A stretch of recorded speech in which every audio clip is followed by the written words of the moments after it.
The DWA podcast is recorded live to SD card at the old Wrigley Building in Santa Cruz, California. It's the Driving While Awesome podcast radio hour. Oh, God. Yo. Do you guys know what a fluffer is?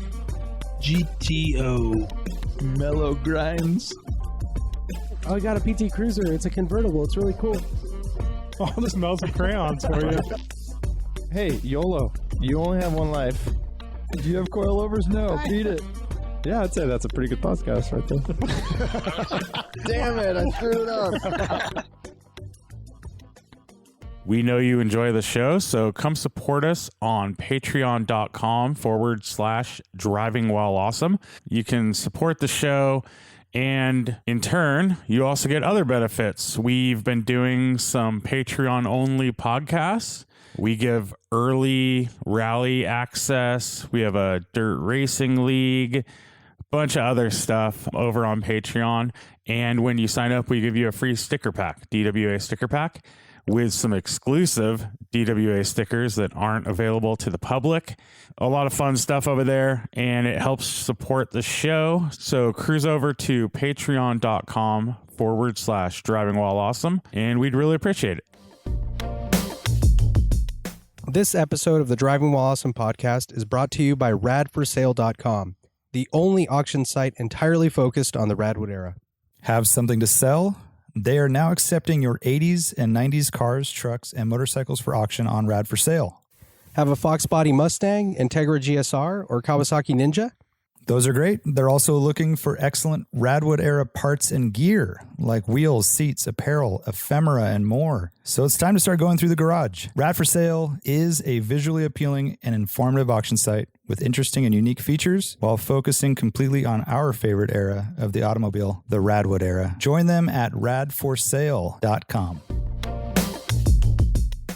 Welcome to Driving While Awesome. My name is Warren. I'm Lane.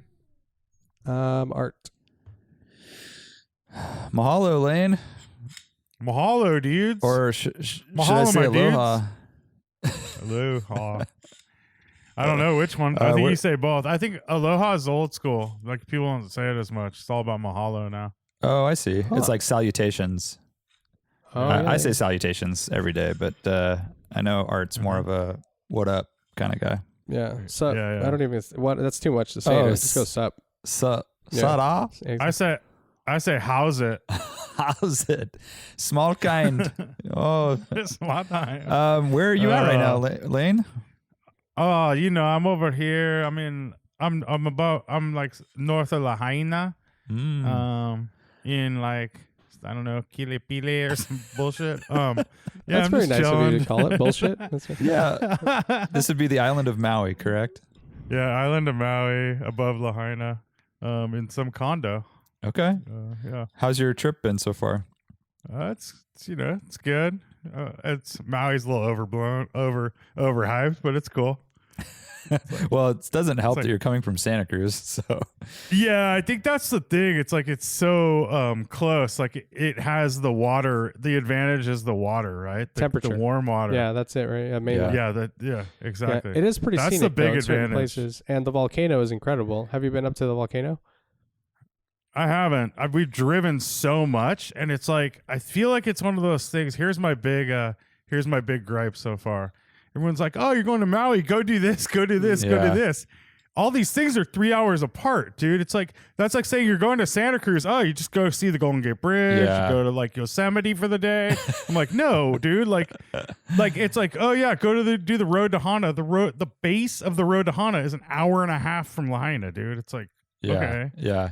Cool, dude. Like, I know that's so funny. People are like, "Oh, you're going to California? You're going to go to San Diego and San Francisco?" And I mean, you could spend 2 weeks in California and not see, Northern California, let alone the rest of it, right?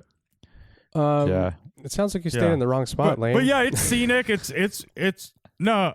I mean, we're in Lahaina, which is like the spot to stay. Is that where Kanapali Beach is? That's the one with. Forget. Yeah, I'm like right up. Exactly. Yeah. His toes are in the sand right now. It's where that tree is downtown. There's the whole baobab or no? What is it? It's a the mangrove. Wow. What the fuck is it? No, what's it called? There's a book Banyan. about banyan tree. Banyan tree, right? Yes. Yeah. But anyways, it's cool. It's definitely pretty, but it's not like it's not any more pretty than like we're used to kind of thing. It's just a different kind of pretty. We're spoiled like already. Kauai, I feel, has a lot more of that like jungle kind of vibe and stuff. It's Right. It's more beautiful, where this has a little bit more of like the, there's a lot more like when you're driving by the airport and out there's like areas that feel like you're in Fresno kind of thing. Deserty, dry. Yeah. Yeah, it's definitely way more populated too, right? Like, Oh, dude, it's so insane, guys, because like pandemic and all this stuff, and like there's limited seating. It's like it's really hard to like even get food at to go to a restaurant. Like it's hard to do anything. Like every trip is booked up. Like it's pretty crazy right now, and traffic's pretty crazy too. So. Yeah, well, welcome to paradise, bro. Yeah, it's fun though. I mean, we're having a good trip. But you know what, Lane? You got to you got to try slow. Try slow. Don't be such in a rush. I know, bruh. I know, dude. And I know, dude. And I had Ululani's shave ice.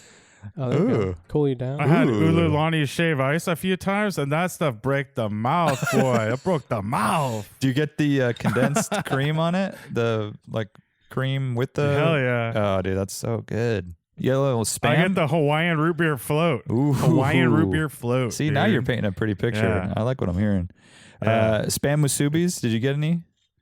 I didn't. Oh, come on. That's all that Lane. Lane. That's all that I got Warren asked. I got a mixed plate yesterday. Some chicken, some stuff. So. Okay, you're doing it. You're doing it. Warren asked Yeah. Warren asked you for one thing, Lane, and that was for you to have a Spam musubi for him, not even bring him one or skip him one. All right. On the beach, I want toes in the sand, Spam in your mouth. All right, dude. It's a pretty picture. Have you guys done the road to hot Hana Spam before though?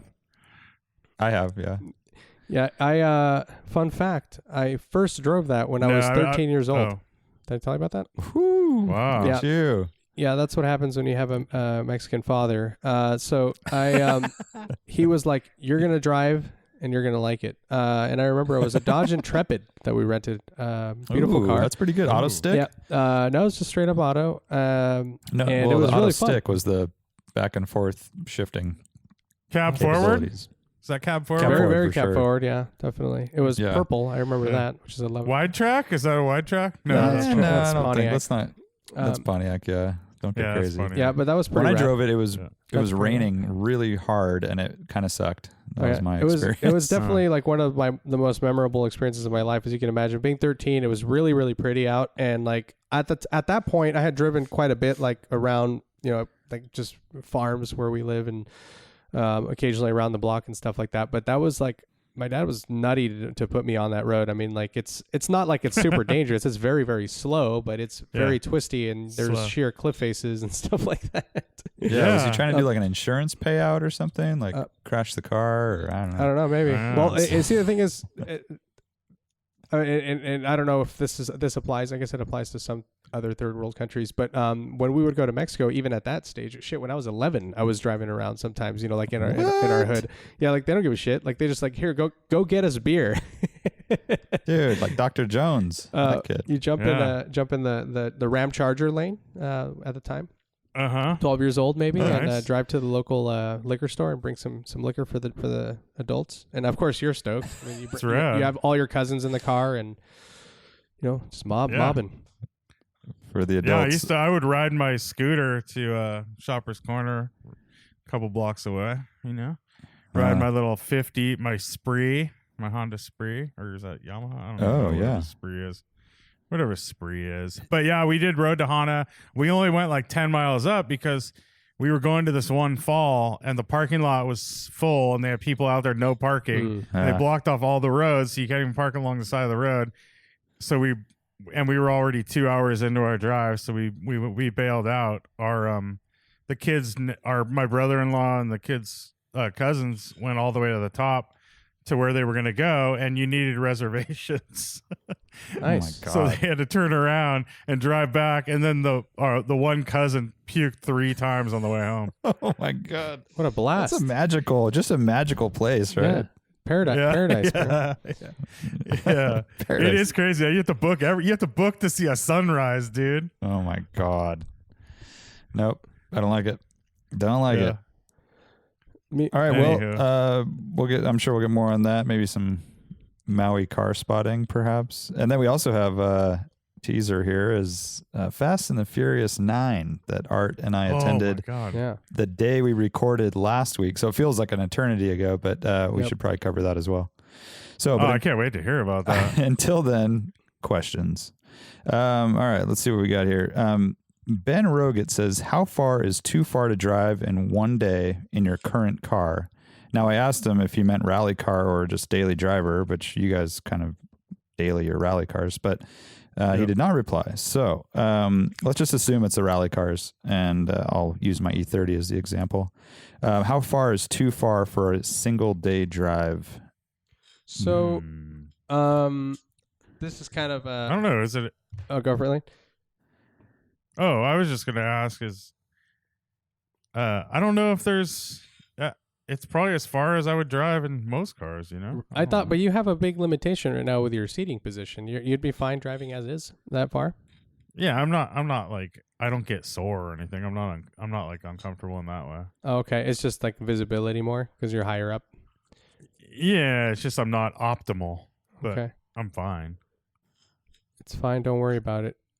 So I have a down date that we can tie into this. My muffler has developed a really, really bad exhaust leak on the front end of it, which is underneath the car.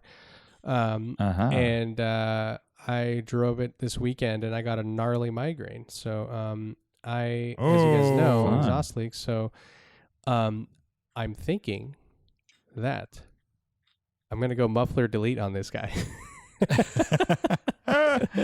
Well, at least for the rally, right? Yeah, I mean, yeah. So and also I don't know, I still, especially after last time, people DM me all the time. They really want this K24 swap, and I love all the stuff that's happening out there. Mike Burrow's killing it. Of course, his entire product and brand revolves around swapping his cars and, all these people out there.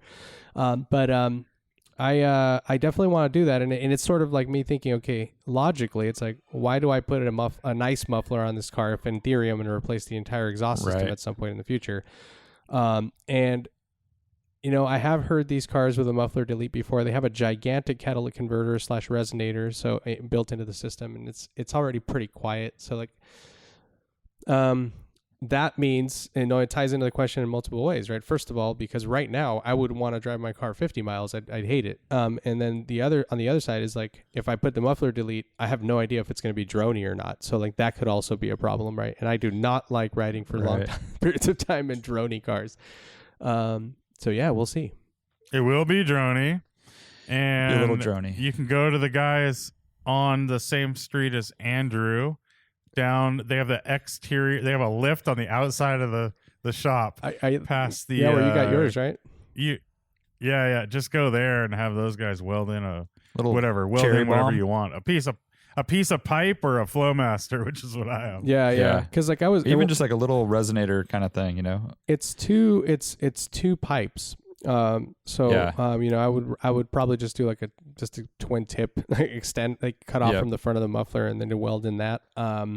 Otherwise, I think, but not otherwise with that, but otherwise I was thinking, Lane, I might go to 50-50 with the other guy. Remember the guy that was by your old gig that did my NSX exhaust? Yeah. Because he just does really good work and he has a good attention to detail. I don't want because if these are two independent pipes, I don't want them to be crooked or not aligned. So it's just a matter, and it's just cutting off and cutting pipes to size and welding them on. So I can't imagine it's going to be very expensive anywhere. You just passed smog with that car, right? Yeah. Okay. Nick Elaine was telling me that in where is he? In Contra Costa County, they do annual enhanced smogs. Jeez. Which is so crazy. I mean, I was complaining about the 2-year thing with the Mighty Max last episode, but every single year, $90, and it's an enhanced smog, so even more scrutiny. Mm-hmm. What the heck? Fucking crazy. Anyways, to answer this question, I'm in my E30. I would pretty much drive as far as I would in any car, although I do not have air conditioning. And right now I would, that would dictate how far and where I'd be going. I would not like to drive, especially right now. There's a heat wave like Pacific Northwest. I would not want to drive north for all day. But I would be comfortable driving pretty much anywhere. So you probably wouldn't want to take it on like a rally in July in the Central Valley or something, right? Well, that's only because I have all my cool friends that are going. But if I was by myself wanting to do that drive, maybe not. Yeah. Monty 23 PSK says, pick one. Instrument cluster with only a speedometer or only a tachometer. Tack all the way. Yeah. Heck. I mean, right now I drive. Well, can I cheat and have like GPS speedometer on my phone or something? Oh, that's an art answer if I've ever heard one. Mm-hmm. I mean, my Mighty Max does not have a tachometer, and I wish it did because I don't ever push the speed limit in that thing. So I would much prefer a tack. But you also I mean, it's everybody knows. I mean, well, shit, I don't know. This is making an assumption, but I mean, I'm assuming you guys like you know what gear and what RPM like generally you're what that reflects speed wise, and for the most part you're flowing with traffic, and like the tack tells you where you're. It's a driving tool, right? It's pretty crucial, I think. I would much rather have a tack for sure. Yeah.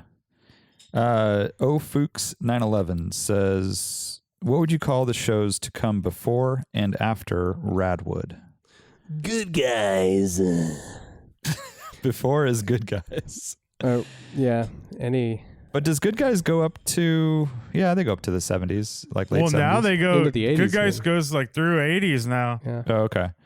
They try fuck and those So guys. that's a recent thing, but Those are not good guys. Those are bad guys. Yeah, Good Guys before, after. well, there's so many. There's like brass era shows. There's post-war. yeah, There's Malaise era, Mhm. which is like 70s. Yeah. yeah, that's like Lemon stuff. Yeah. And then there's like the Race of Gentlemen, more motorsport kind of function over form stuff. And then after, we've talked about this in the past. I mean, boy band wood. Boy band Yeah, era. it's rough because like you start no. right at the 2000s, right? So like that transition there is like people are talking about lit and all this, but that's contemporary, right? Like I know. early 2000s is a different thing. Like Hecka wood. Whoa, that's a Well, California Well, we were thing. saying like dope wood, right? But see, dope 'Cause started in dope hip was a hop big like in the thing in the- 80s. I know, but don't you think it came? 90s it was huge too. It was so 90s was huge, what yeah. am What about like In Sync wood? Yeah, but NSYNC was started in like 1996. Oh, damn, you're or right. something. Destiny's Child? So did 98 Degrees would. That would also be mid Yeah, I 90s. think they were like 98, 99, maybe. I celebrate all their collections. Oh, okay. Eminem, when was he out? Yeah, late 90s. Yeah, he's like 99. Oh, I think that's pretty solid. So you're saying Britney Spears Shady around the Wood? same time. Is that what you're talking Oh, Slim Shady Acres. about? Oh, shit. Actually, it is kind of hard because what defined, like, you have to look at, what defined the 2000s and 10s. Yeah. I feel like it was such like everything had such a, trends weren't as long lasting. Like, so it's hard to like pinpoint something that really stands out from, it's like 70s, you think like hippie, bell bottoms, disco was late 70s. Right. But like what was 2000s? Yeah, you like, got the 911, 2010s. you got Bush, Cheney, Bushwood, but that's that was the country club at Caddyshack, so I don't think that'll play. Yeah. And then you got Obama for the 10s, right? Call it Obamacare, Wood. No one shows up. Obama camp. Oh yeah, that would be great. All right, I don't know. If anyone Change Wood. Change. Changewood? Oh, dude. This is That was his I got it. campaign I got slogan. I got it, guys. I would.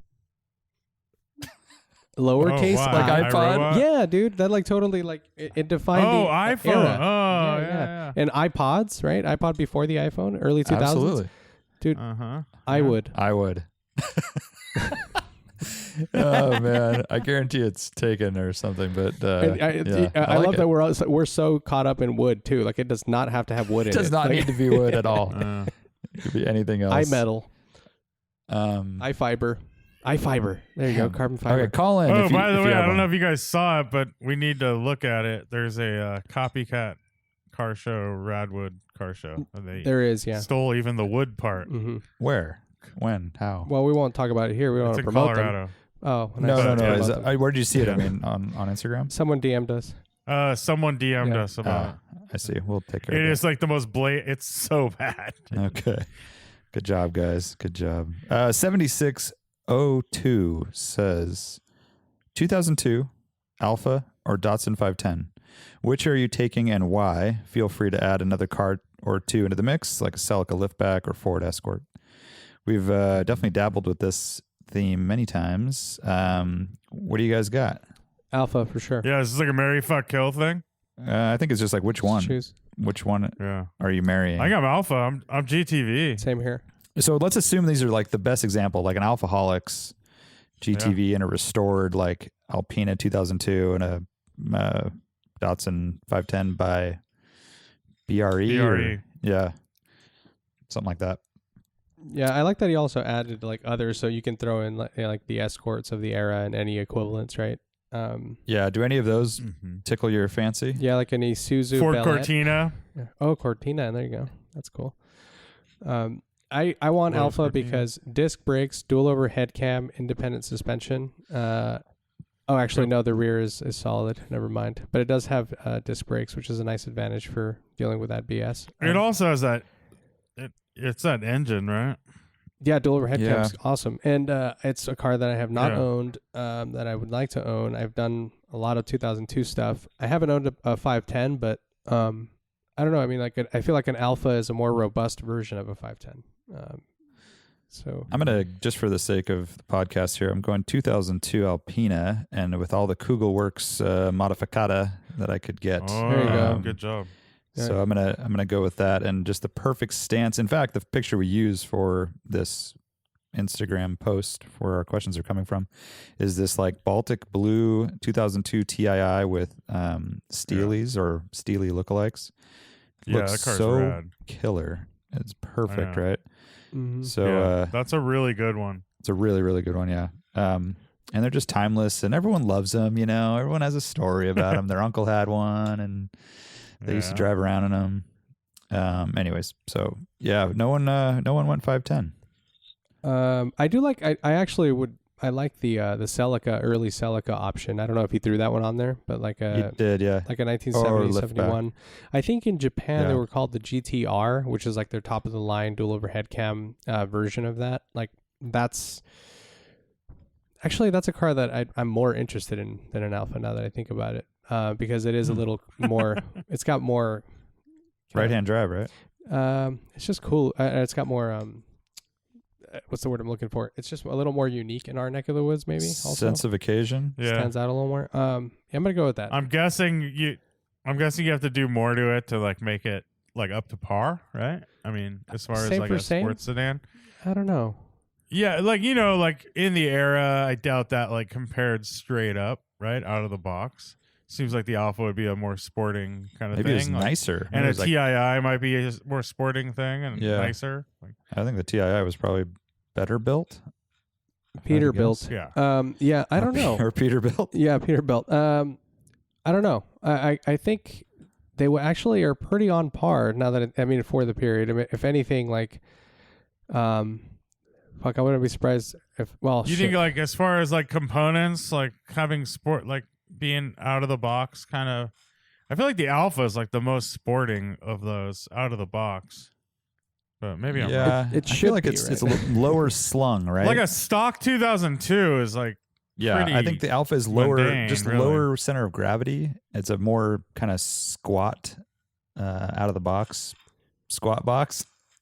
Yeah, I mean, Yeah. but I see what I mean. Your Lane's thinking more like heavier duty, like springs and brakes and all that type of stuff, right? Like, yeah, just a little sportier, right? It's more going more towards sports car than like Right. than a lot of those other cars. Right. I think you're right. Yeah, because the 18RG was like a proper little twin cam, and it was high revving, and it, like, I mean, from what I recall, it probably even made more power I'm than an sure. Alpha. So, but yeah, I don't remember if it had all around disc brakes and all those good things. But yeah, I think it's safe to say so. And there were obviously some super like performance oriented ones, right? Like the GTAs were like aluminum bodied, and they were like way more performance oriented than what was maybe offered off the shelf in Japan at the time. Okay. Yeah. And then you had 2002 turbos too, if you want to go that way. Yeah. Right. Exactly. Angry Bird GTI. What's up, dude? Where the hell you been? He says, I'm back from the void. What I don't know what void? that means, but I don't know. But he's back. What would your ideal coastal range rally car built after 2001 be? Missed you guys. Oh. Well, I'm glad you're back. And post 2001 rally car, what is it? For some reason, my mind just gets scrambled when that question comes up. I don't know. Yeah. What I would pick. All I could think about is Art liked his Z3M coupe, so he would probably pick that.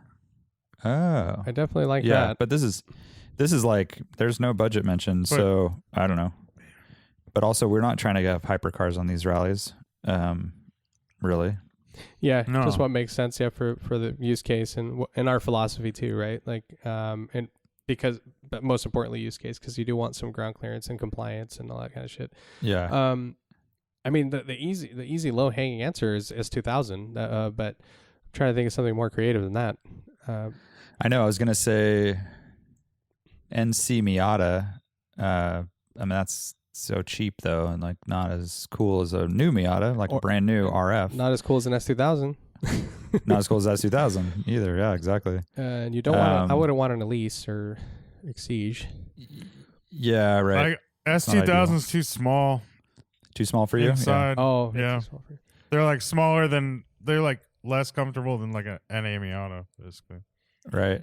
For some reason, I'm having dreams of going on one of these rallies in a full luxury coupe, like a, I mean, not that That's I can crazy. LC500 or something. You know what I mean? Like just that GT style. It's just like, I mean, it's so much car for what we do, and obviously they're not nimble and for tight roads, but something about just kind of doing these events with, you have to overcome their, overweight. But you're also so comfortable, and you'd have like all the traction control. I know. It would be too easy, Warren. You'd be bored. I think you're right. But it would be kind of fun to get it dirty and kind of just rally on it, Yeah.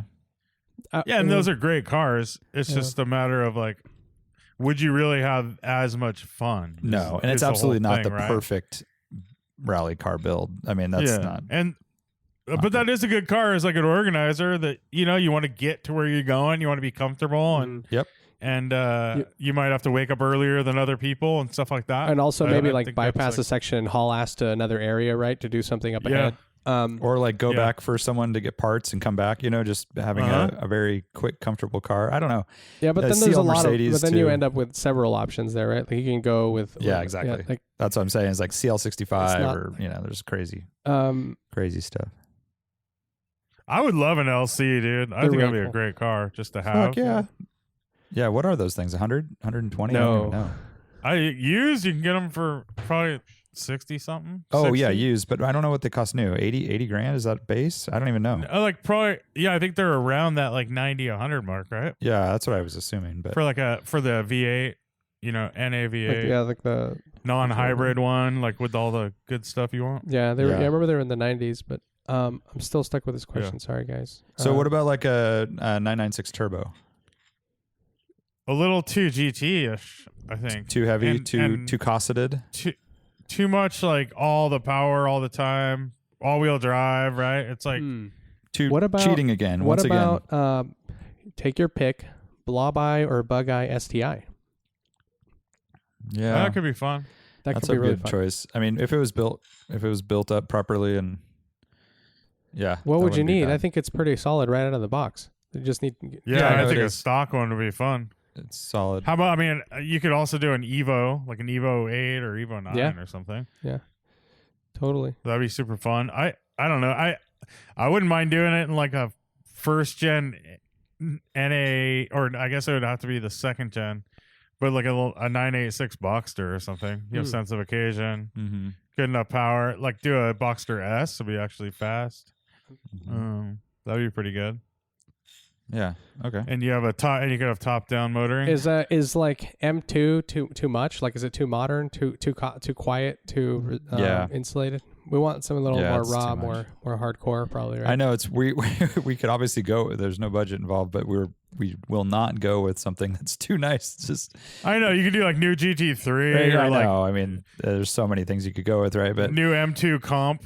yeah, Yeah, it's all about that sense of adventure, right? Like that's like the whole thing. So if it's otherwise, I mean, at least the question's being asked to us, right? I mean, some people go in other cars and they have a good time. We still think they would have more fun in a different car, probably. But right. just as we've talked about, a Mark 7 GTI is a fantastic rally car, but is it like too easy, too comfortable, too whatever? But it is. The answer is yes. I think an ND Miata with maybe a couple mods, right? Just like lower it a little, just a tiny bit, just to make it look better. Maybe get an exhaust, Good brake pads, put an intake on, whatever. Yeah. I mean, That'd and be see, a lot of even fun. like for value wise, like that's a pretty good, checks a lot of boxes. Sense of occasion. Yeah. Their style is growing on me too over the years. All right, where were we here?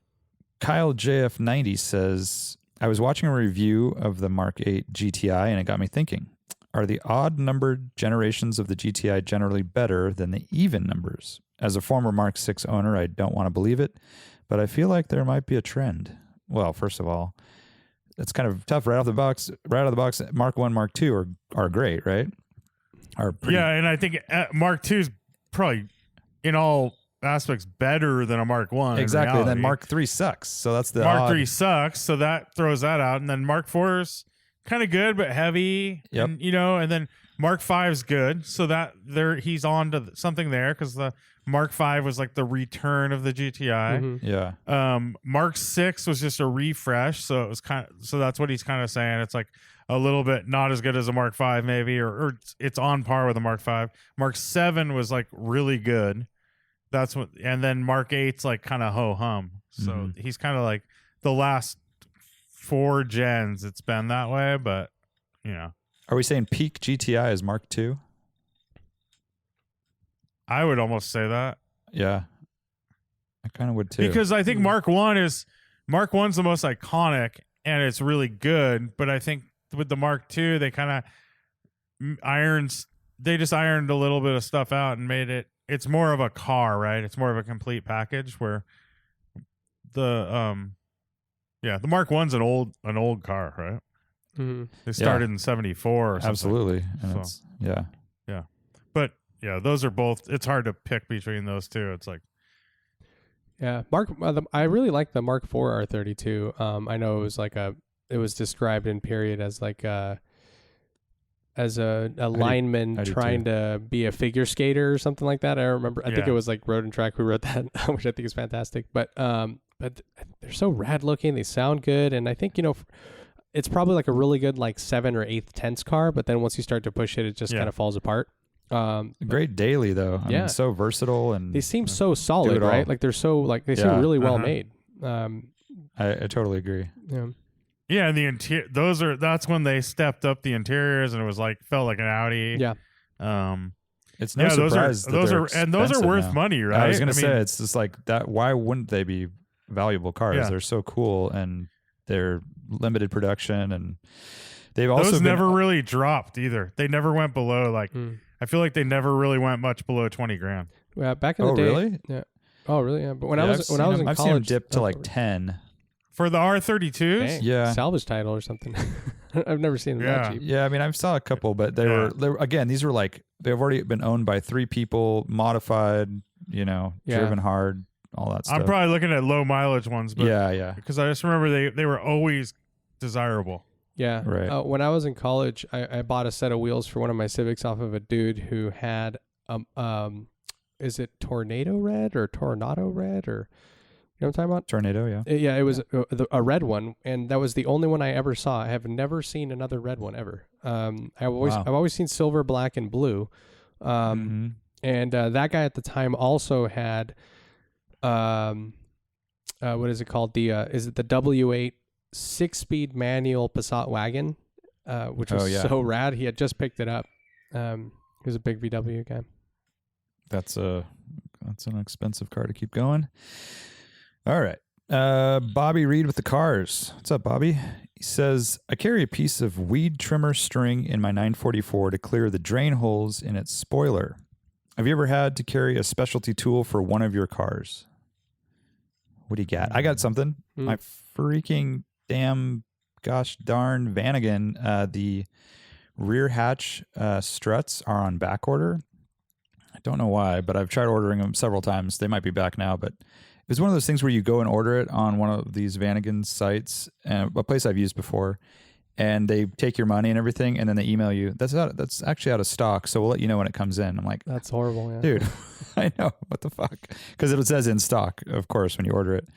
Is that an ECS? Because they tend to do that. It wasn't ECS, no, but like a Vanagon specific site. But anyways, so for the time being, I'm using a vice grip that will lock on to the shaft of said strut and hold the hatch up. And to be honest, when we use the camping, the tent that goes over the hatch, it puts extra pressure on it. So I have to use 3 vice grips. I went to Harbor Freight and bought little vice grips, and so it's like I have to like be very strategic with how those clamp and stuff. So that's my little tool I've got going for the Vanagon. That's cool. It's really cool. Yeah. I carry around a copper prop thing for the trunk because I'm scared to put the hatch struts on because it might delaminate the glass from the frame. Oh, because it's mounted directly to the glass? Yeah. It's 944 probably. It's mounted to an aluminum frame, and basically the glass is glued to the frame. And when they're, now they're 35-year-old cars. Right. It, like when you put new struts, they're so strong, and all of a sudden it's not used to it, and it tends to like. But I've never had this happen, but it's like a common thing. So I just like basically deal with it, Interesting. Wow. I think you mentioned that before, but I didn't realize that was such a serious thing. I mean, it's not serious. It's as serious as, yeah. Well, it's serious enough to where you're not making the repair. Yeah. You got a copper pole. Is that what it is? Yeah. Why copper? Are you worried about? No, it has rubber on each end. We just had a piece of copper lying around. Nice. That's that but lightweight. I also use it for my hood because I never put the strut back on my hood because I have to make a mount. I had to, and I never did it. You should put like a Porsche sticker on that copper pole. I know, right? Like the Ferrari Testarossa that came to Radwood at Goodwood. Yeah, exactly. It's like a special thing. Maybe you could sell them, Lane. Like, Ooh, yeah, there you go. Hood and trunk props. Hood, truck. I think that's a pretty classic one, right? Like the dowel of some sort to hold up, trunks or hoods open. I'm trying to think of something, and I don't have anything except for this one, and it's not very special at all. But just like I recently reset my onboard computer on the e0d because it was on 24-hour time, and I had left it like that forever.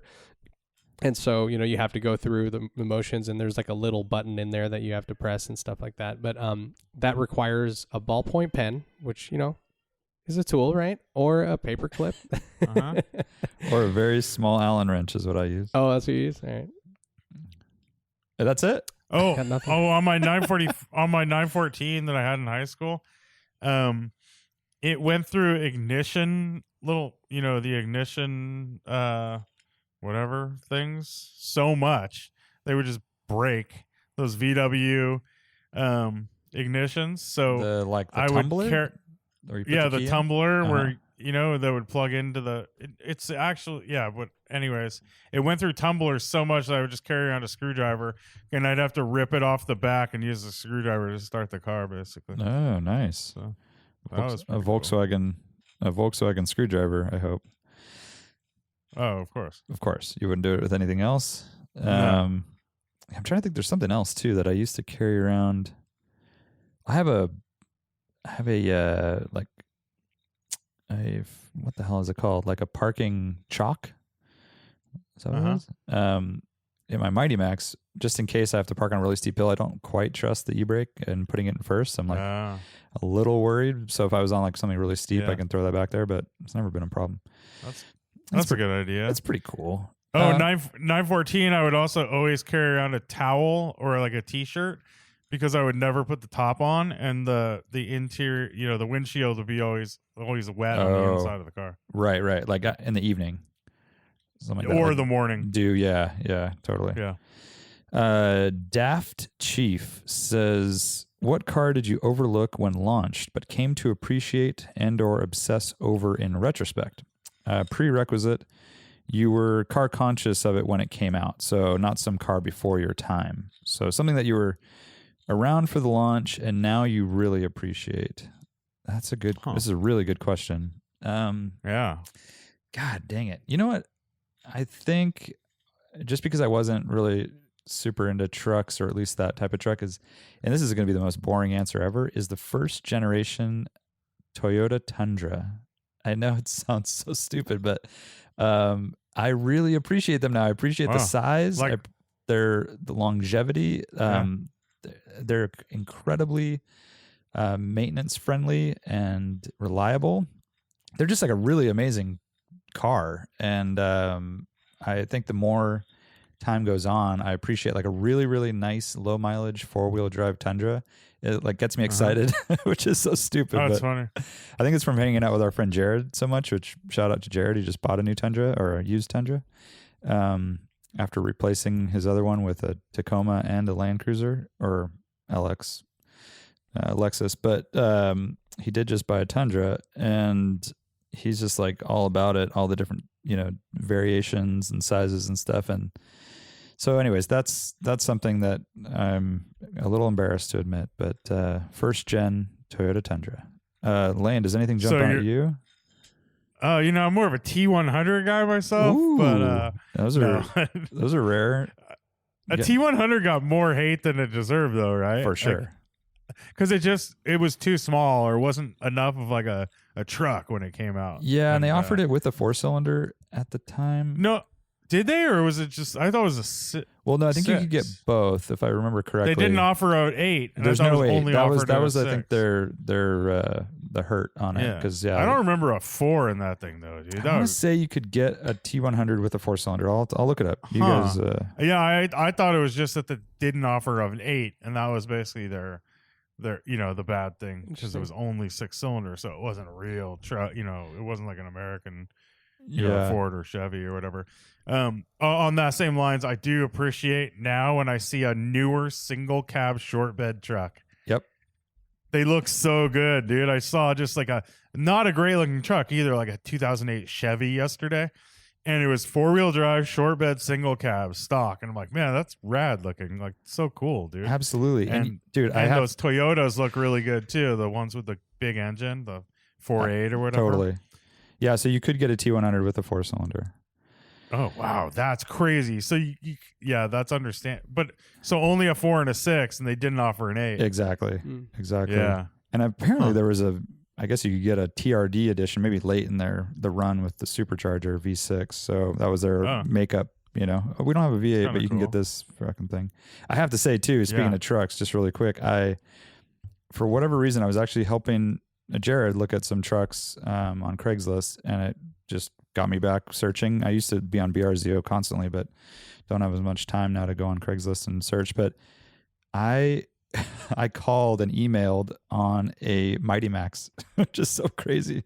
There was a perfect white stock Mighty Max for sale in Salinas, but it had been on Craigslist for 7 days and no response. And then the ad was expired. God. So not sure what happened with it, but for no reason, no good reason. I just was like, I could upgrade my Mighty Max for X amount of dollars. I want to go look at it, and it just didn't work out. So anyways, if you're listening and you see a good Mighty Max in the Northern California area, holler. How do you feel about the little extended cab cool, ones dude. or whatever Yeah. they're called? Art, are you back, Art? Yeah, can you hear me? I don't think he's there. Can you hear me? I would say I saw this question earlier on. I'm having a hard time thinking of anything. I guess now I just came up Miata, I guess, might be a car that, at the time I thought I didn't really see, I guess I didn't appreciate it for what it was. That's a good answer. Yeah. And it had that right off the bat, it had that stigma. As like a hairdresser car, whatever. And yeah, I don't think I really ever appreciated it for what it was. It was just, Are you talking NA? Yeah. I think so, because I was reading car magazines all the time and stuff then. Right. You know what it is? Because back then you're looking at 0 to 60 times, and like Totally. as a kid, it's all about the numbers, right? And you're always looking at these numbers, and you're like, oh, that thing sucks. It does 0 to 60 in 9.8 seconds or whatever the Miata did. Yeah. So that was kind of the whole thing, and I remember a Honda or an Acura Integra, like GSR, whatever year that was, did like 7.1. I was like, whoa, that's pretty fast, dude. That's like, but you remember these things, and Miata just when you look at a Miata on paper, it just kind of sucks. But that doesn't mean anything. We've come to realize over our years of driving that a fun car, you could have fun to a K truck with zero power, or you can have tons of fun to Miata too. Obviously, Miatas are one of the most fun cars you can own. So, yeah, right. Yeah, that's funny. I'm thinking Ferrari 348, and it's the same thing you're talking about, Lane, where it's like the performance numbers, especially what that Ferrari had been coming out with until then. You're just thinking, this is not a desirable car, and I don't know, the styling's kind of weird, and I don't know, whatever, moving on, and it sort of just gets lost. And then recently I was on, shout out to Bid Nerds, and they featured a 348 hardtop, just red on black, I think.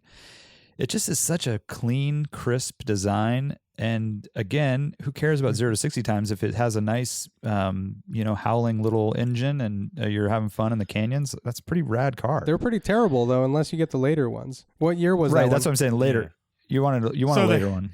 The handling's supposed to be a little. That's the whole thing. You read the reviews from back in the day, and you're like, the handling's weird, basically. Was it the Fiorano, or there was a late model I always forget about? Yeah, the late one's supposed to be really good, which is like 19. It's whatever the last year was. Like 94, I think, or last 2 right? years. Yeah, because they changed all the suspension geometry. They like tons of stuff. Right, and so with that's those, the one to get. I actually I looked into this a little further because I was curious to know like if they actually just messed with like bushings and alignment and like spring rates, or if they completely changed pickup points. And I did discover that they totally changed the pickup points in the rear suspension, so it's completely revised.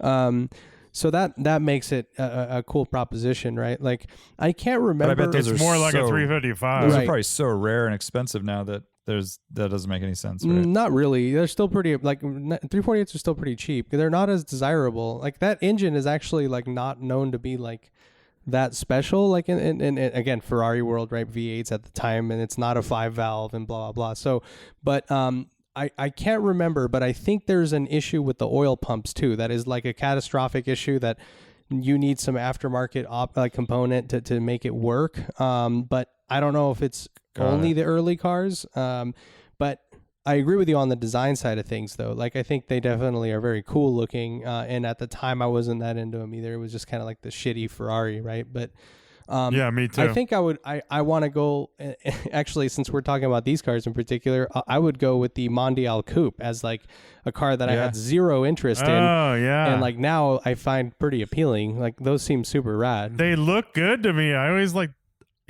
thought they were funky too. Yeah, no, I short like that. nose and everything. Yep, that's a good one. What about something more contemporary that, maybe in that early 2000s that didn't really appeal to you too much, but now you're super into? It's really tough. I mean, I guess the earlier stuff is easier to think about because, like you said, Lane, we weren't driving. When we were in early high school, junior high, we were obsessed with cars, but we couldn't actually buy one. Yeah. So that would be different. Dude, actually, one that's might come to a surprise here to you guys is the Z4M Coupe. I like early on, I wasn't really into them very much, and especially the front end, like it felt kind of like baleen whaley kind of. I don't know, like there was just something about how the round nose dropped that I wasn't super into it, and like. You know, in the last few years, like I've actually come to like them a lot, and I think they're super rad, and I think it's a great like proposition, right? I know that like Cayman always destroyed it in tests or whatever for like, for a proper sports car in terms of handling and braking and all that shit, but it definitely seems like a cool package, right? It's like maybe a little more GT-ish, but I've also grown to like the looks. I think it looks pretty rad. I think that's a good answer. Yeah, I could see that. Yeah, it was pretty revolutionary when it came out. You know, that Bengal design was like, and that's now looking back, that's the most conservative Bengal car there ever was, and the best look, and the one that stood the test of time, where all the others have, kind of not, fared so well. All right, last question. Croc GT4 drops a bomb on us here. Thoughts on City of Carmel mandating proof of vaccination or negative test in order to enter the city center without a mask during concours on the avenue. Bracelets given to those vaccinated and roaming security looking for those without a bracelet not wearing a mask. Glad to be staging cars and not having to confront people. So I guess he's helping out. I had not heard that. That's news to me. You guys know about that? No, I hadn't. I haven't heard it either, but I wouldn't be too, that's fine, I guess. How are they going to do that? Are they going to stop you when you get onto Ocean Avenue, or is it going to be like...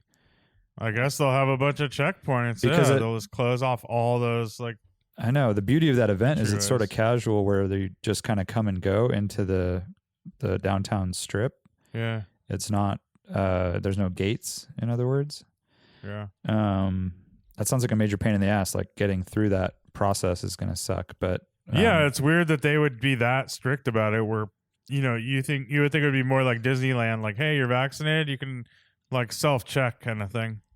I mean, obviously the thing there is there's going to be a ton of people that don't play that by that rule, right? And also, I think same with Disneyland, right? But it's also Disneyland's an older population, I think, is the thing here, right? That's my guess.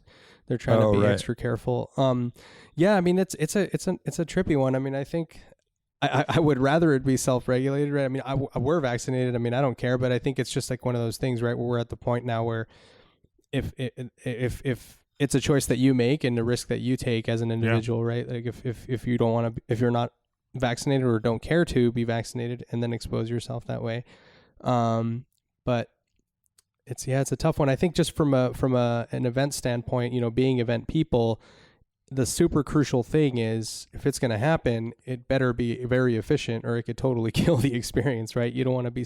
dude, it could take 5 hours to get in or something. That's the worst part about all that. Yeah, right? it's really... That's what I'm worried about. I wonder, I mean, unless... I've heard that there's like apps and stuff like that are, official, that you can upload or have your information on. So maybe there's a way to they're going to promote that, and then you just scan it or something, so that it's a little more integrated. And it's not like you pulling out a card and having to check that. And I don't know, but I'm curious to know how they're going to do that. So that, to be clear too, this is just so you don't have to wear a mask. You can wear a mask and not deal with any of this. Right. True. So maybe you'll wear a mask and if you want to not wear a mask, you have to wait in line. That's the catch. Mm-hmm. Yeah. So there'll be some check-in places where you can get this bracelet, and then you're good to go. That's probably how they'll do it. The threat of cops looking for people is pretty it's. I think that's a big threat. I do too. I think it's all deterrent. It's like they're really going to be having people like, come on, dude. Like, yeah. I think it's just trying to get people to be vaccinated and kind of like, Yeah. Or just wear a mask is what it is. Yeah. That's I mean, that's obviously a political conversation and a societal weird conversation to have. But I do trip out on the philosophy behind not wanting to do it. And some people are straight up like, we want because we want our freedom to choose to not to do something, right? And it's like, okay, well, you have to wear a seatbelt and for obvious reasons, and you also have to do this. No, you yeah. There are certain freedoms that you have to forego for the better good of everyone, right? But or just for private businesses, they require a shirt to go into McDonald's, right? And that's just one thing we've come to know. Not where Lane is, brah. No, dude. If they required shirts at McDonald's in Maui, no one would go to McDonald's. Yeah, I went pantless. There you go.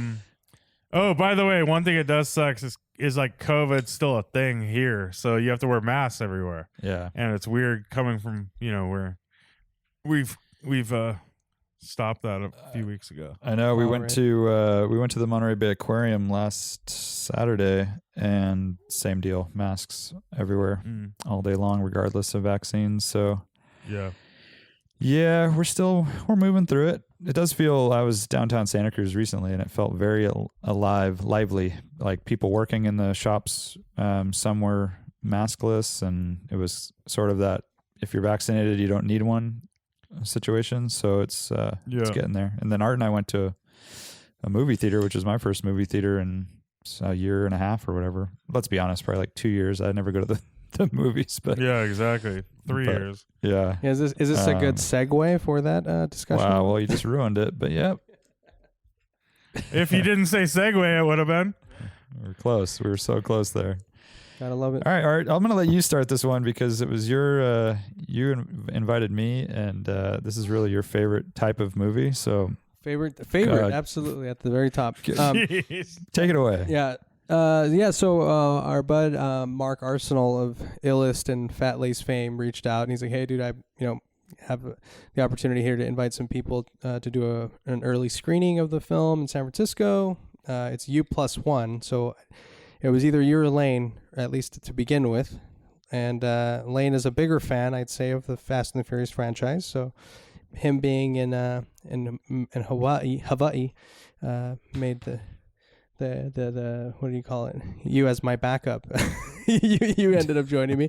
But because I think it's safe to say, and and the reason I bring this up and I'm giving you shit is that a lot of people were commenting about Wham hasn't even seen the first 8 and does he even give a shit about this or whatever, because I've seen half of them, and I honestly, when I saw this one coming out, I was thinking that we would go with a group to go see it. So okay. I'm in. All right. I want to see it. I want to be in on the joke, but I would not usually drive to San Francisco to see this movie. No. Right. So we went and had some yummy burgers, and freaking right as we're about to get into the place, we had 15 minutes before heading in, Kevin of AutoWorks is like, "Hey, nice E30," and he had actually seen my car in the parking garage, and he joined us. And it was fun times. I think I don't know if we have anything else to say about that except for jumping into the review, Warren. Yeah, pretty much. So Kevin and his son joined us at Super Duper Burgers, which I had never heard of, but it's quite good. That is a tasty burger. And we were at the Metreon in San Francisco, so it's kind of the top of the line movie theater as far as the sound, and it was a curved screen and obviously reclining chairs and all that stuff. Oh, can I say something about that real quick, about the sound? Yeah. I don't know if it's me not being in the theater for a year, but wasn't it insanely loud in there? Insane. And I'm so glad that Kevin's son, who's high school age, said the same thing before we did. He's like, dude, it's fucking loud. Dude, it was insane. And obviously the movie is an action movie, so it's constant explosions and car crashes, but it was so freaking loud. And I don't know if that's just because we're in that Dolby Atmos theater or whatever that experience is, but Jesus Christ. Yeah. It was crazy. And Kevin still almost fell asleep, so there's that. Yeah, there you go. So review time. So we were stuck with this. The starting screen was just, there was no advertisements or any previews. There was one preview before the movie, but for 20 minutes it was just Vin Diesel, arms crossed, looked like he had to take a dump, staring right at my face. Yeah, it's pretty nice. So yeah, dude, I think I don't even know where to start, but I think overall, before we get into details, I feel like the only way to really I don't even want to say appreciate because that's a strong word. Is it a car movie or not? It's very No. it's got cars in it, but it's got cars in it, but there's no car. It's not a car movie. But here's the thing. It's not about you never heist a car. It's No. not about it. Never. Yeah, No, okay. there's And the there's cars cars they in use it. are uninteresting. They're not even like. There's one interesting or two, I guess. The Helen Mirren scene where she drives a Noble. I think it's a Noble, right, Art? Yeah. And then Dom's car is a mid-engine Challenger, right? Okay. Yeah, and It's his car the is same badass. Challenger. Actually, I really like it. It's very, but yeah, it's very there's like cool. I think it's a GT350 at the beginning there. I'm not quite sure, but it's a contemporary Mustang of some sort. And then there's a Challenger and a new one, a Charger wide body. body.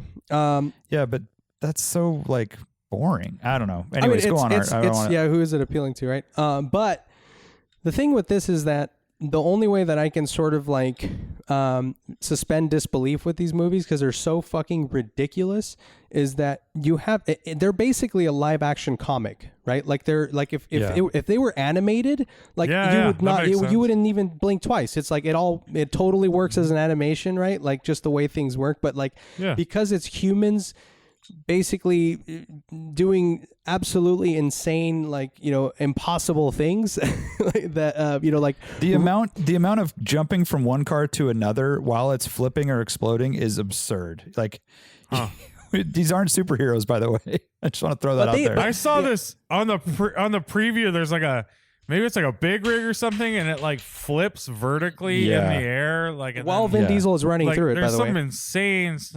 Yeah, he's running through a flipping semi truck. No problem, that's like off thing. the walls. So, but this is I don't know if you agree with this, Warren, but I felt like they were kind of hinting at like something being. Maybe them being special and possibly having superpowers because remember that conversation with Tyrese, and so like absolutely it might go in that direction where all of a sudden I think that's what they're angling for. Yeah, I think because you're right. there were a couple scenes where Vin Diesel basically ripped like these gigantic chains at an entire concrete structure down. Remember when he fell into that well? Like so, I think they're kind of starting to go in that direction where all of a sudden now these guys they're going to be in the next Marvel movie. I wouldn't be It's like surprised. Marvel It's that crazy. honestly. It's so far from where it started now that like it's not even forget jumping the shark, dude. They fucking jumped the Earth. Man. They went into space, dude. They went like exactly. I know. They went to space. So here's the thing: is so this was 10, right? 9.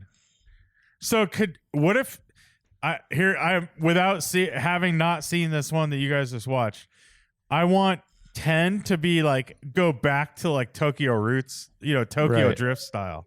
Exactly. Where it's more like a Tokyo Drift's my favorite one, and I wanted to go back to that, like a simpler movie about cars. Yeah, absolutely. This is so barely a car movie. It would be the same thing if you called Mission Impossible a car movie.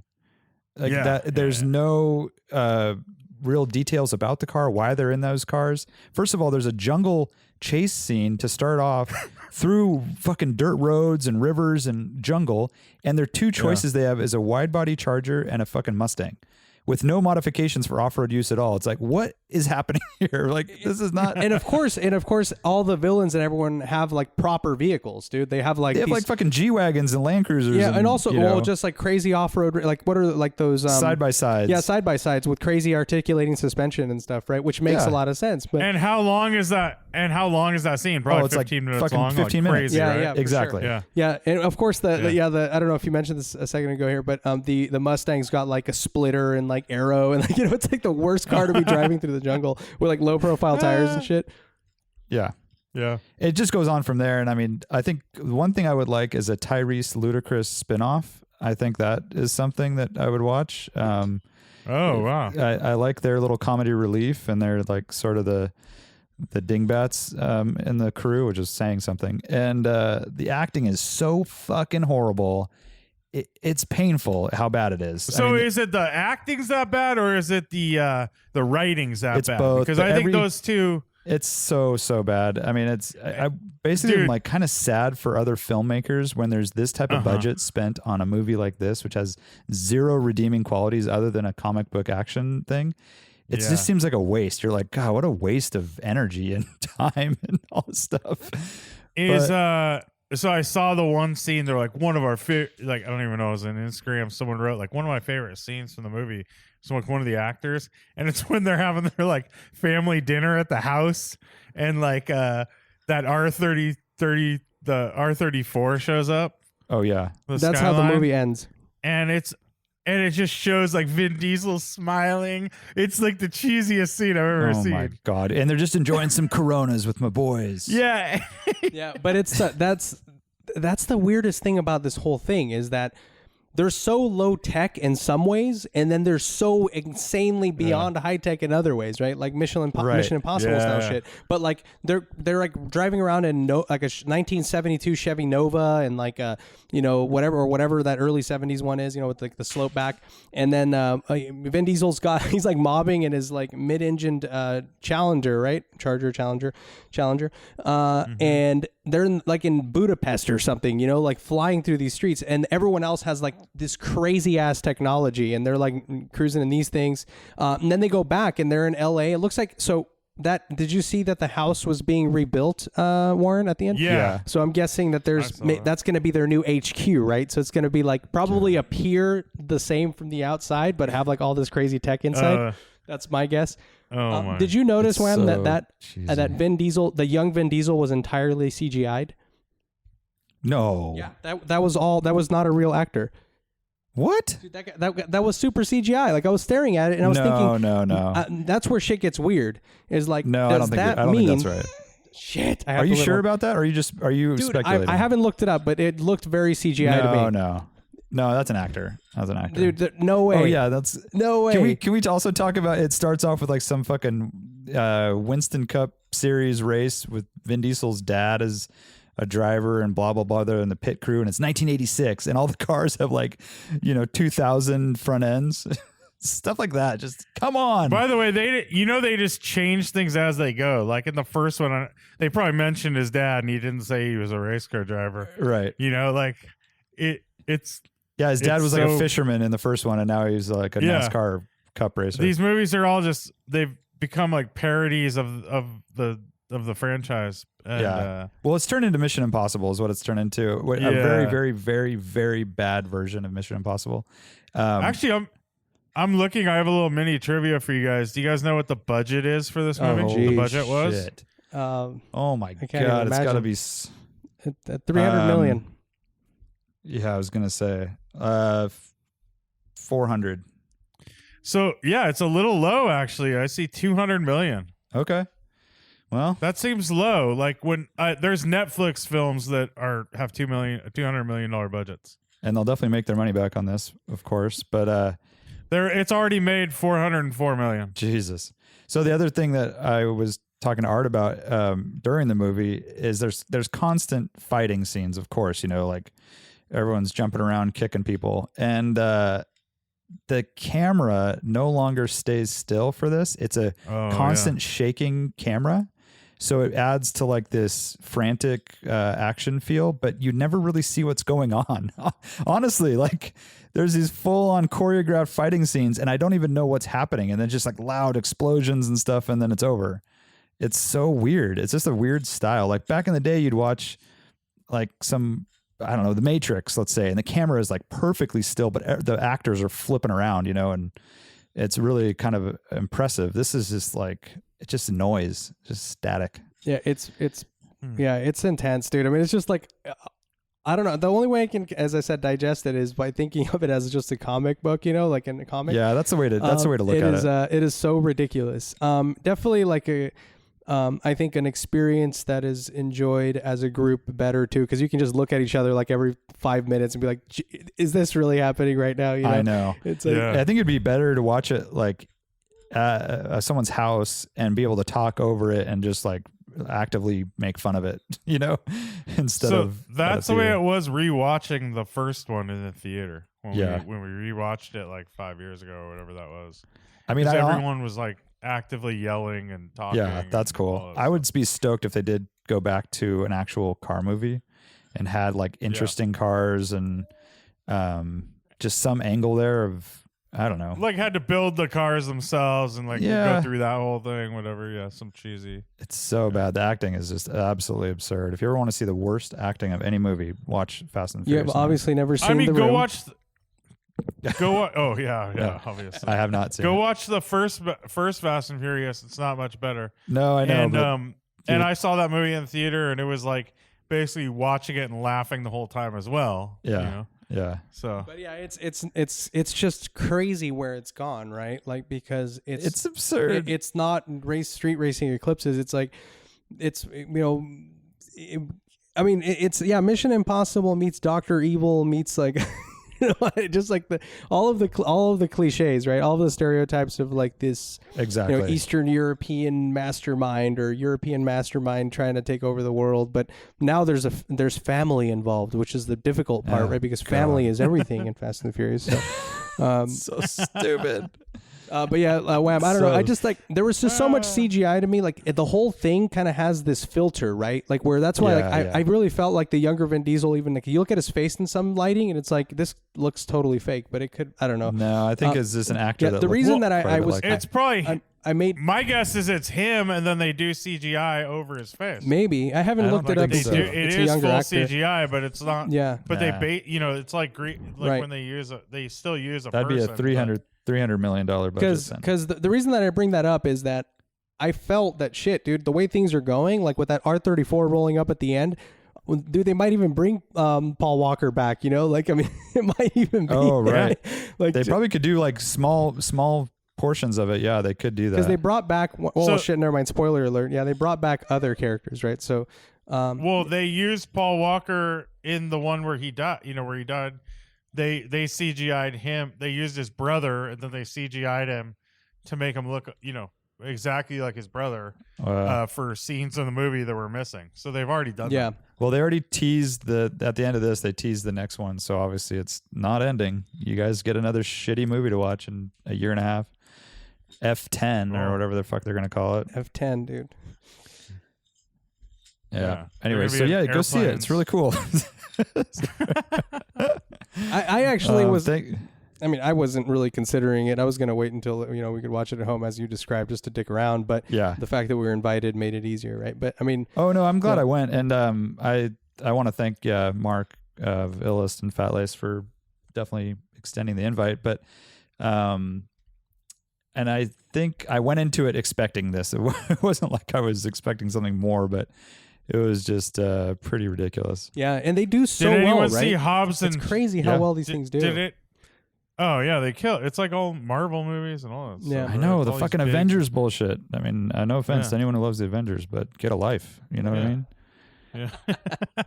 Yeah. Did anyone watch that Hobbs and Shaw when it came out? Because that's a spin-off of this. you know? No, I didn't. I didn't. No, I never saw that. I didn't. But they either. did tease Jason So, I don't Statham know. there at the end, though, so that maybe he might be involved in the next one. Okay. Yeah, and then look Gotcha. for a Tyrese Ludacris spinoff called Cool. Ding and Dong. Or And I don't know what and they call all the parties, Lane, are drop dead gorgeous girls and nothing but just Uh-huh. all beautiful girls Oh, wow. with all the supercars lined out up front. Like that's all the parties. And so they're Oh, always that's at night, of awesome. course. So I would lean over and I'd be like, "Hey, Wham, is that Evening Engines?" That's our evening engines show. It looked perfect. Sounds pretty good. Yeah, it was great. It was great. Can't wait to check it out, guys. Let me see if I got a little trivia for you guys here. Yeah. To switch my little random little side deal. I was gonna say. I don't know why I was gonna say deal instead of side note, but I'm curious to know what your go-to movie snacks are. I'm pretty traditional. Popcorn. I don't really get involved in candy much. I don't either, Whoa. except for one, and I did actually get some. Yeah, you I like red vines. Sour Patch Kids are a must. Oh. Interesting. Yeah, I think I go red vines and then I'll do some popcorn or something. Yeah, popcorn and a Coke. When Warren's looking for this, I am driving a 2021 Mini Cooper S 4-door hardtop. Right on, in man. Hawaii. Right on. Cool. It has under 10,000 miles on it, so it's pretty factory fresh.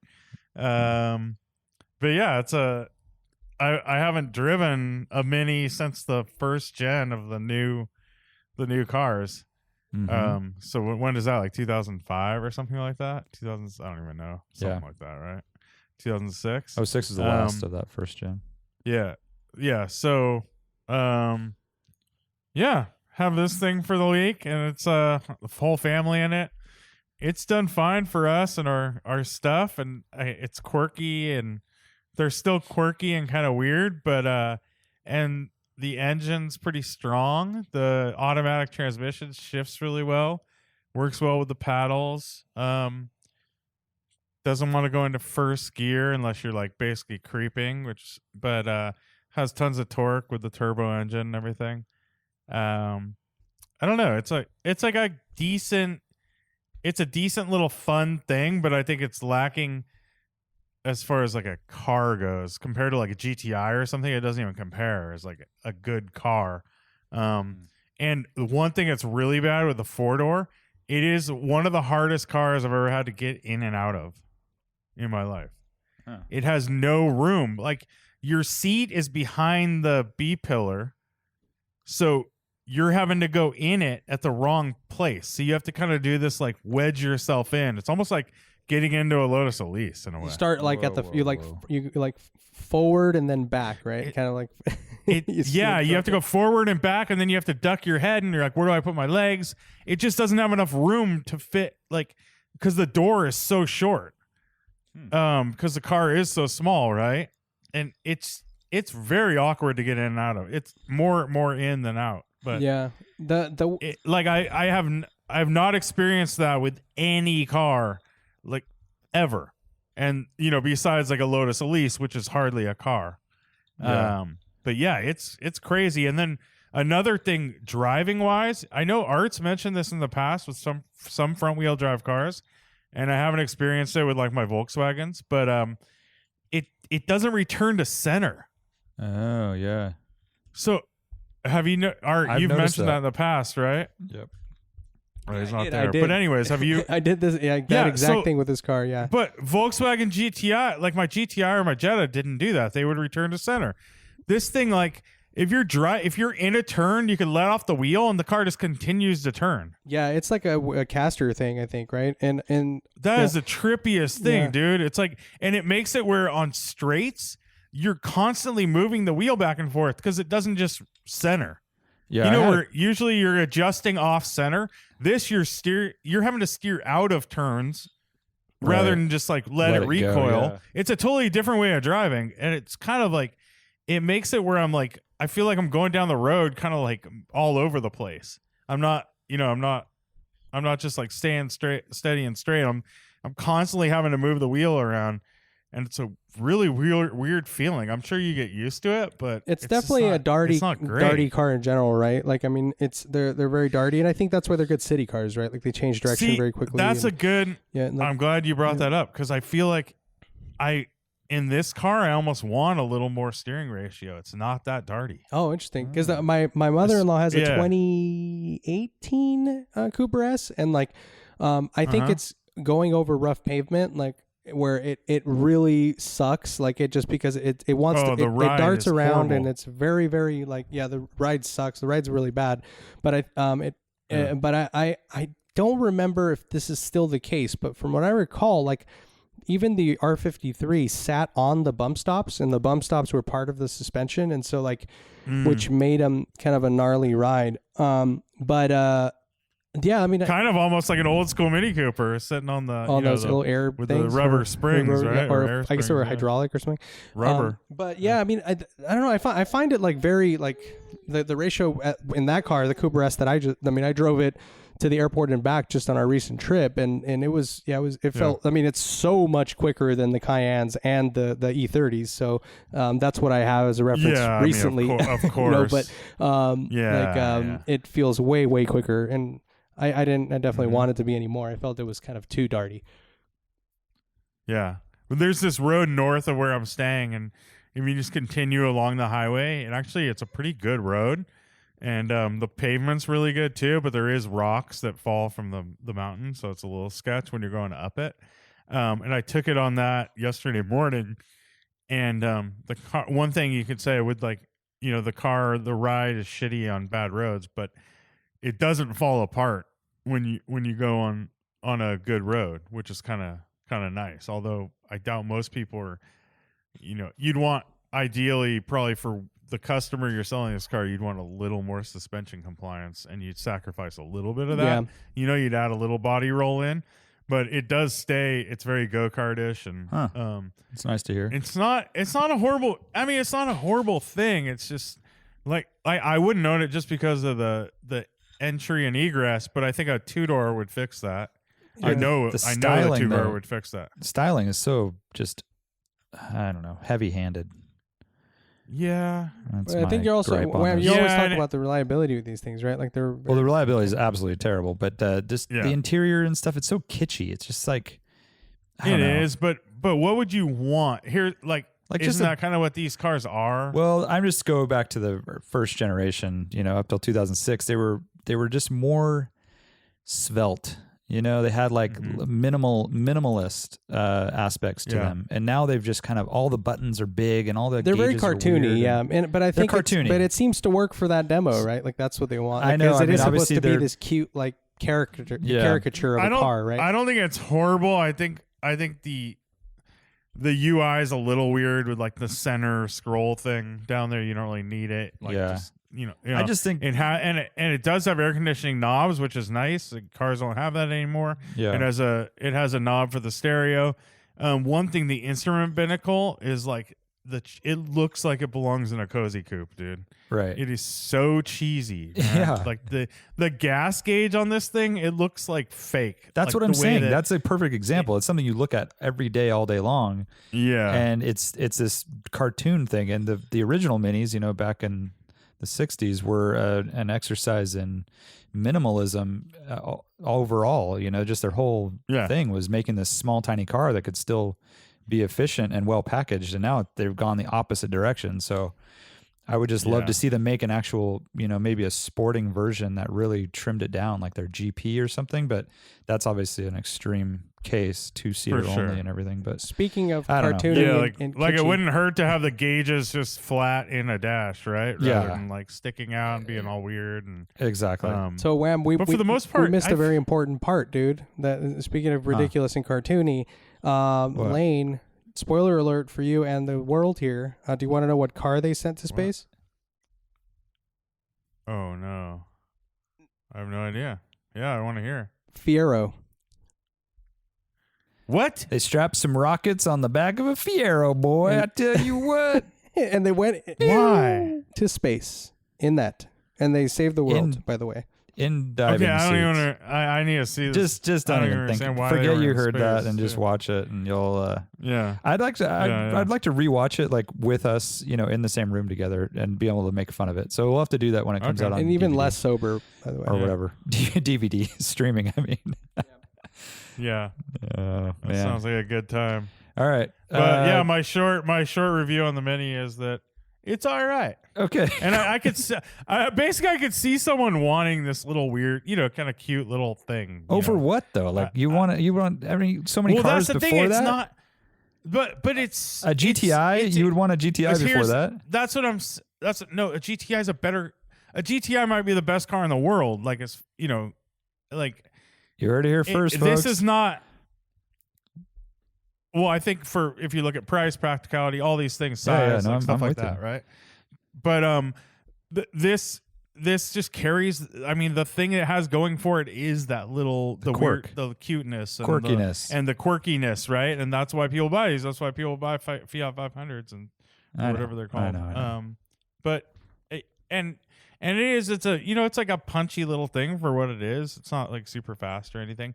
But yeah. Oh, by the way, every time you start it, there's more fucking beeps and chimes and annoying. Like, oh, do not rely on the backup camera, like flashing in your face, like bing, bing, bing. And we're like, shut up, Minnie. My daughter's like, be quiet, Minnie. Like, so it's it's it's an annoying little thing, but it's kind of I could see someone buying them. Well, they definitely Just say do. that. Definitely Apparently. feels But at least they're really expensive for what you get. Yeah, right? exactly. At least that. Well, that That's is. so There's cool. also that, right? It's kind of a status thing a little bit, right? Like it's like the Mini is like the Yeah. funky, spendy choice for someone, as you said, out there. But Yeah. yeah, I mean, a GTI is a Well, totally also, if different you look thing, at right? It's like it's a normal car. The Yeah. form factor is different. It's bigger. This is definitely Yeah. filling that niche of this cartoony caricature of a car, right? That apparently, it's surviving. I mean, I know that sales have gone down dramatically, but I mean, it's interesting to see. Well, you look at a 6-year-old like Mini or the Mini's not even going to run, but compared to like a Honda Civic of the same thing, and you're like, okay, you could see like the Mini still like has its like this appeal where the Civic's just an old Civic, right? Right. Right. Speaking of Civics, You know by what the I'm way, saying? Like, the new it Civic looks amazing. I'm super interested in it. Like as a package, Whoa, like I mean, it's amazing. kind of Wow. exterior wise. I actually wanted to hear your feedback, and we can talk about that if we have time. But I think it's an interesting thing that Honda has done, where they've gone back and made it way more reserved, but also cartoony in a way, and kind of older looking, like 5, 6, 7 years ago styling, I'd say. But the interior is way more premium looking, both in materials and design. And I don't know, I'm really curious. The size is still small, which I walked up to one, and I don't know, it looks very interesting. It's a very appealing package, I think. I'm curious I would love to drive one. I actually hit up our couple of press fleets that we know of to see if they're getting any, but I'll have to see one in person before I can judge. I don't know. I like the interior. Yeah. I can say that. It's a cartoony front end for sure. I watched Throttle House, their review of it, and seems good. And I hate the C-pillar treatment that all I these know. cars are I knew doing, Lane was not going to be happy with not the hatchback. We're not even getting the hatchback SI. No, the sedan has that weird little. No, the sedan. We're talking about the sedan.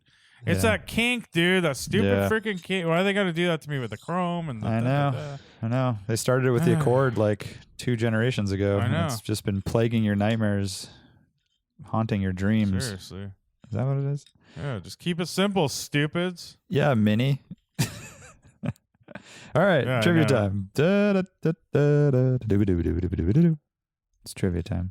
Did you guys see that there was a drag race with a Red Bull F1 car and a Chiron Bugatti?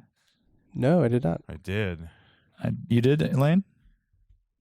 Yeah, I saw that. You watched it? Picture Okay, well, of don't answer this. whatever. I didn't watch it. How?